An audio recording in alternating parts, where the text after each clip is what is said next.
केदारनाथ के बारे में सबको पता है और जिनको नहीं भी पता था उनको इंस्टाग्राम ने बता दिया है, लेकिन क्या आपको पंच केदार के बारे में पता है? हाय, मैं हूँ ऐश्वर्या एके अबला नारी and today will talk about Panch Kedar. जी हाँ, अपने भारत में केदारनाथ के साथ और 4 ऐसी जगह है जिनको मिला के पंच केदार बनते हैं।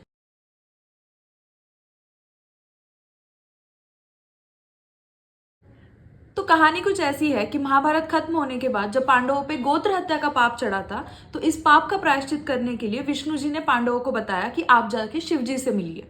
अब जब पांडव सारे काशी चले गए शिव जी से मिलने के लिए, लेकिन शिव जी तो पांडव से नाराज थे, तो वो वहां से निकल के हिमालयों में बस गए।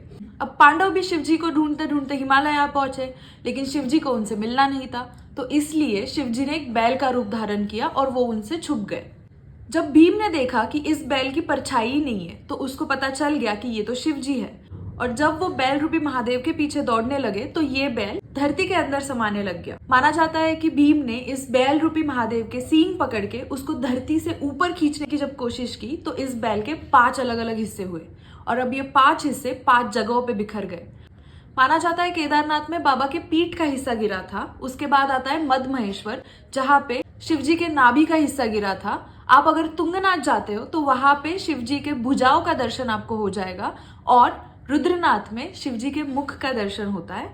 उसी के बाद आता है कल्पेश्वर, जहाँ पे शिवजी की जटाएं आपको देखने मिलेगी। अब ये थी पंच केदार की कहानी। इसे छोड़ के ये भी माना जाता है कि इसी बैल रूपी शिवजी के पैरों का हिस्सा जाके पशुपतिनाथ में गिरा था। तो जो भी कोई पंच केदार की यात्रा कर रहा है उसे पशुपतिनाथ भी जाना चाहिए। लेकिन भारत में स्थित उत्तराखंड में ये 5 जगह है: केदारनाथ, मदमहेश्वर, तुंगनाथ, रुद्रनाथ और कल्पेश्वर, जहाँ पे आपको इस पंच केदार के दर्शन हो जाएंगे।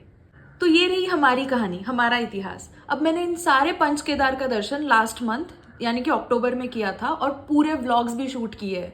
आई होप आपको ये सारे व्लॉग्स पसंद आए। मतलब अगर आपको पंच केदार के दर्शन करने होंगे तो आप कैसे जा सकते हैं, कहाँ से स्टार्ट करना है, क्या क्या डिफिकल्टीज आ सकती है, ट्रांसपोर्ट के ऑप्शंस क्या है, कौन सा टाइम सही रहेगा, ये सब मैंने इस व्लॉग में शूट किया है।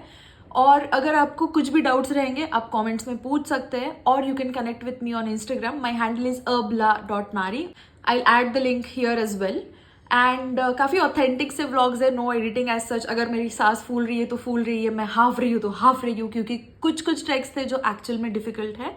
ये सब मैंने इस सीरीज में शूट किया है। इसके वीडियोज 1 by 1 आते रहेंगे। So make sure you like the video, share, subscribe to my channel, and yeah, if you have any other suggestions, please let me know.